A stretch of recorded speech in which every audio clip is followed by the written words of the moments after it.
जय हिंद फ्रेंड्स।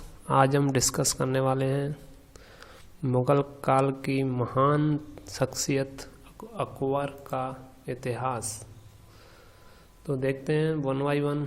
पहले अकबर फिनिश करते हैं, उसके बाद नेक्स्ट, उसके बाद नेक्स्ट, उसके बाद नेक्स्ट। तो चलिए दोस्तों, अपने नए टॉपिक की शुरुआत करते हैं। तो अकबर का जो शासनकाल था वो 1556 से 1605 ईस्वी। ओके।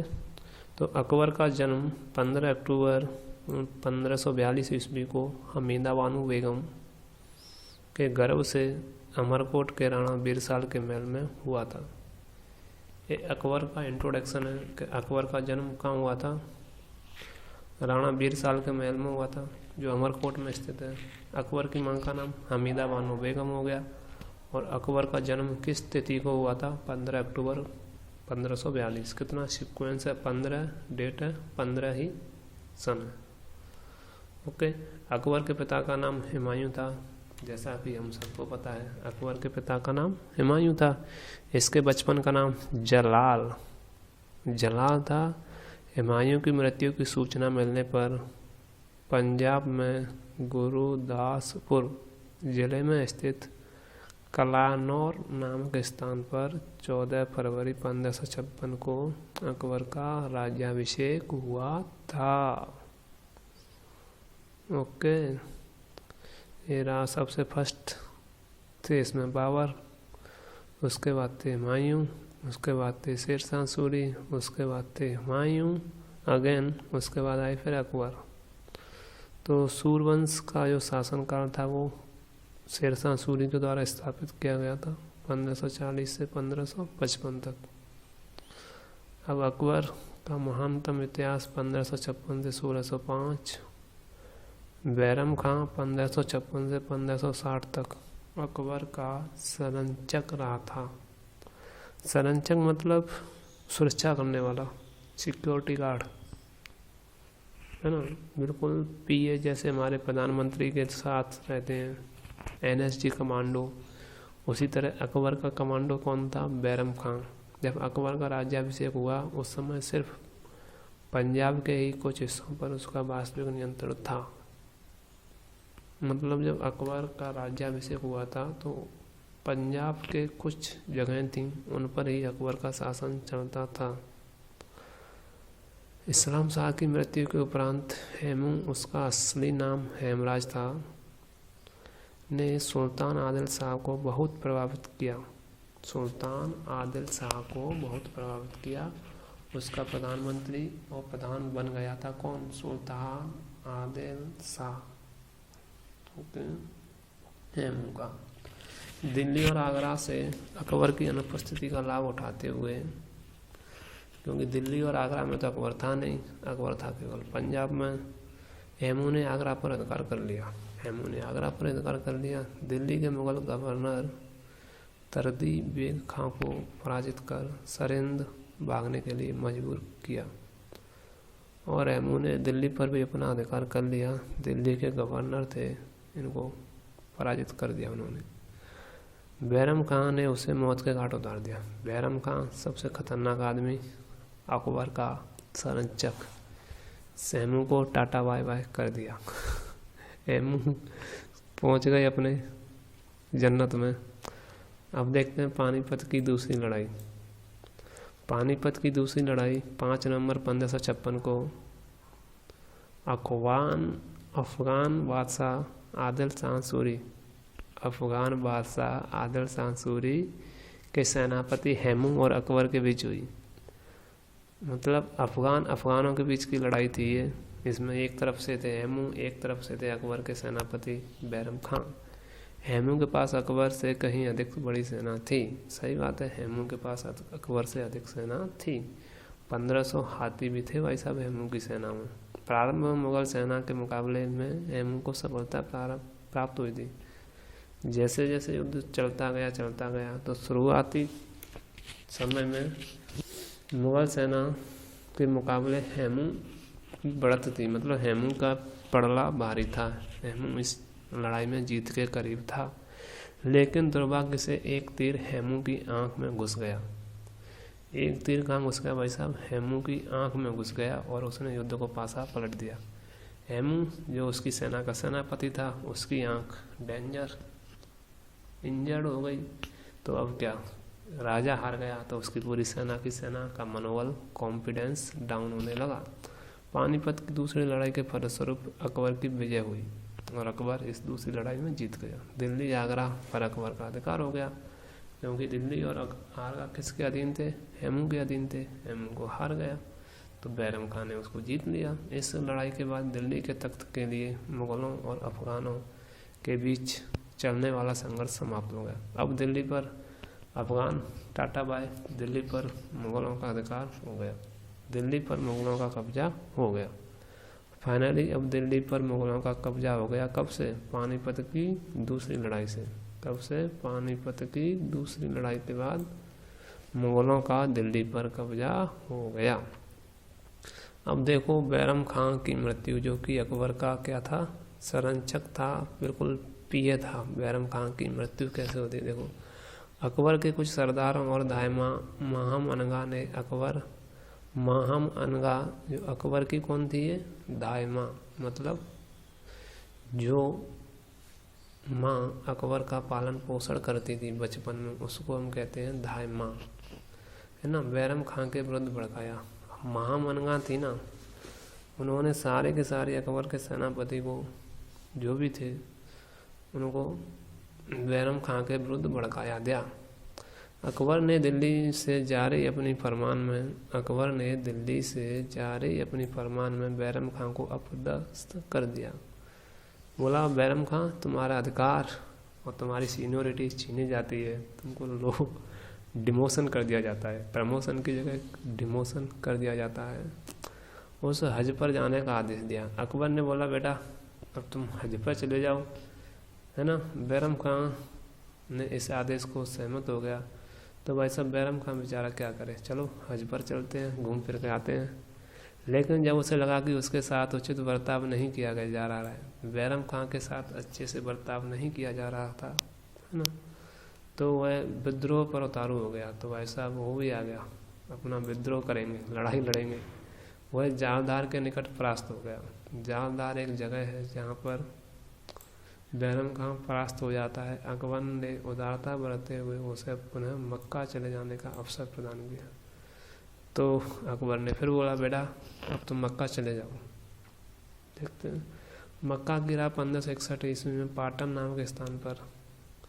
मक्का जा रहे थे, जाते जाते पाटन एक जगह है, एक लोहानी अफगान मुबारक खान ने व्यक्तिगत दुश्मनी होने के कारण उसकी हत्या कर दी। अब बेचारा ले अफगानों से ही लड़ा था, ठीक है, बैरम खान। तो रास्ते रास्ते में मुबारक खान एक अफगान था, उसकी पर्सनल दुश्मनी थी, इसके कारण उसने बेचारे को निपटा दिया। पाटन नामक स्थान पर बैरम खान समाप्त हो गई। अब पर्दा शासन या पेटीकोट शासन क्या होता है, इसको देखते हैं। पेटीकोट शासन मतलब महिलाओं के द्वारा चलाया जाने वाला शासन, उसे कहते हैं पेटीकोट शासन। 1560 से 1564 के दौरान, 1560 से 1564 मतलब पेटीकोट कितने का आता है भाई साहब, 560 रुपये का, ठीक है, समझो ध्यान से। पेटीकोट है ना, वो 560 रुपये का आता है ना, कि और उसको 564 रुपये में बेच देती है, ठीक है। 4 रुपये का फ़ायदा कर लेती है कौन, पेटीकोट गवर्नमेंट के शासन पर उसने हरमदल स्त्रियों, दायमा, महामनगा और महामनगा के पुत्र आदम खान का काफ़ी प्रभाव था। इन 4 वर्ष पेटीकोट शासन के पर्दा शासन नाम से जाना जाता है। 1561 में मालवा के युद्ध में आदम खान ने लूटे हुए धन का अधिकांश भाग अपने पास रख लिया। 1561 में मालवा का युद्ध हुआ था। मालवा के युद्ध में जो भी सामान लूटा गया था उसको आदम खान ने धन का अधिकांश भाग अपने पास रख लिया, जिस कारण अकबर को पता चलने पर आदम खान मृत्यु को दंड दे दिया। अब तो सारा तुम्हारा पता चलेगा तो अकबर तुमको छोड़ेगा, कभी नहीं छोड़ेगा। आदम खान को 1562 में निपटा दिया है। अपने पुत्र की मृत्यु के सदमे में महामनगा की भी मृत्यु हो गई और महामनगा ये भी बेचारी टपक गई। महामनगा कौन थी? इसकी दाई माँ थी अकबर की। इसके बाद 1564 तक प्रजा शासन पूर्णतः अंत हो गया। साम्राज्य का विस्तार अकबर ने बहुत किया। मालवा के विरुद्ध अभियान से लेकर असीरगढ़ के पतन तक 4 दशकों में, 4 दशक मतलब 40 वर्ष, एक दशक बराबर कितने का होता है भाई साहब? 10 वर्षों का होता है एक दशक। वर्षों के दौरान अकबर की भूमिका एक महान विजेता और साम्राज्य निर्माता की थी, है ना। ये था अकबर का इतिहास। मालवा पर विजय। 1561 ईस्वी में अकबर ने मालवा पर विजय प्राप्त की थी। सर्वप्रथम अकबर ने 1561 में मालवा के शासक बाज बहादुर को पराजित कर मालवा को पुनः साम्राज्य में मिला लिया। मालवा के शासक बहादुर, माली, इसको ऐसे याद करो, माली मतलब मालवा, और माली कैसे होते हैं भाई साहब? बहादुर होते हैं माली। चुनार किले पर विजय 1562 ईस्वी में। चुनार के किले पर अखबानों का शासन था। सही बात है, चुनार के किले पर किसका शासक था? अखबानों का शासक था। मुगल सेनापति अब्दुल्ला खां के नेतृत्व में अकबर ने चुनार किले पर अधिकार हो गया। चुनार का किले पर अकबर कर लिया 1562 में। 1561 में मालवा पर विजय पाली। देखो साम्राज्य का विस्तार। फिर आजा गोंडवाना विजय। गोंडवाना पर विजय होती है 1564 में। 1564 में अकबर ने गोंडवाना अभियान किया। यहाँ की राजधानी चौरागढ़, गोंडवाना की राजधानी चौरागढ़ के निकट एक युद्ध में रानी दुर्गावती को पराजित कर दिया। अरे भाई साहब रानी दुर्गावती पराजित हो गई। कहाँ पर? 1564 ईस्वी में, ठीक है, गोंडवाना में। तो यहाँ मुगलों का अधिकार हो गया। मुगल फिर से आ गए भाई साहब गोंडवाना में, ठीक है। साम्राज्य, अब राजपूतों पर विजय आती है। राजस्थान में साम्राज्य विस्तार के लिए अकबर द्वारा अपनाई गई नीति की विशेषता थी। अब देखो अकबर ने चौरागढ़ जीत लिया, असीरगढ़ जीत लिया, है ना, और चूनागढ़ का किला भी जीत लिया। अब बारी आती है राजस्थान की। तो राजस्थान में उसने कुछ अपनी नीति में बदलाव किए, ठीक है, क्योंकि राजस्थान राजपूतों का घराना रहा है ना। तो नंबर 1, स्वेच्छा से अधीनता स्वीकार करना। फर्स्ट पॉलिसी क्या थी कि जो भी राजपूत हैं अपनी अपनी इच्छा से पराजय स्वीकार कर लो, आपके खिलाफ हम युद्ध नहीं लड़ेंगे। वाह, बहुत अच्छा था। अथवा विवाह संबंधों के इच्छुक राजपूत राजाओं को अपनी अधीनता में लेना, उनका राज्य उन्हें वापस कर देना, मुगल सेना उन्हें उच्च पद प्रदान करेगी। वाह, क्या पॉलिसी है। खुद ही हार जाओ, ठीक है, विवाह संबंध कर लो राजपूतों के साथ और उनको पुनः उच्च पद मिल जाएगा, प्रमोशन कर दिया जाएगा तुम्हारा, और तुम अकबर के अधीन हो जाओगे। शत्रुता व्यवहार में लिप्त राजाओं को पराजित कर उनके राज्य को मुगल साम्राज्य में लाना, और जो चाहते हैं हम लड़ेंगे, शत्रुता का भाव रखेंगे, तो उनको हम पराजित करेंगे, लड़ाई लड़ेंगे और उनके राज्य को हम छीन लेंगे। ऐसे थे भाई साहब अकबर। बहुत अच्छी है ना राजस्थान को। अब राजपूताना पर विजय। अब आती है आमेर का किला है, जहाँ की विजय 1562 का युद्ध है। आमेर के शासक थे भारमल। आमेर के शासक भारमल ने पहला राजपूत था जिसने 1562 में स्वेच्छा से अकबर की अधीनता स्वीकार की।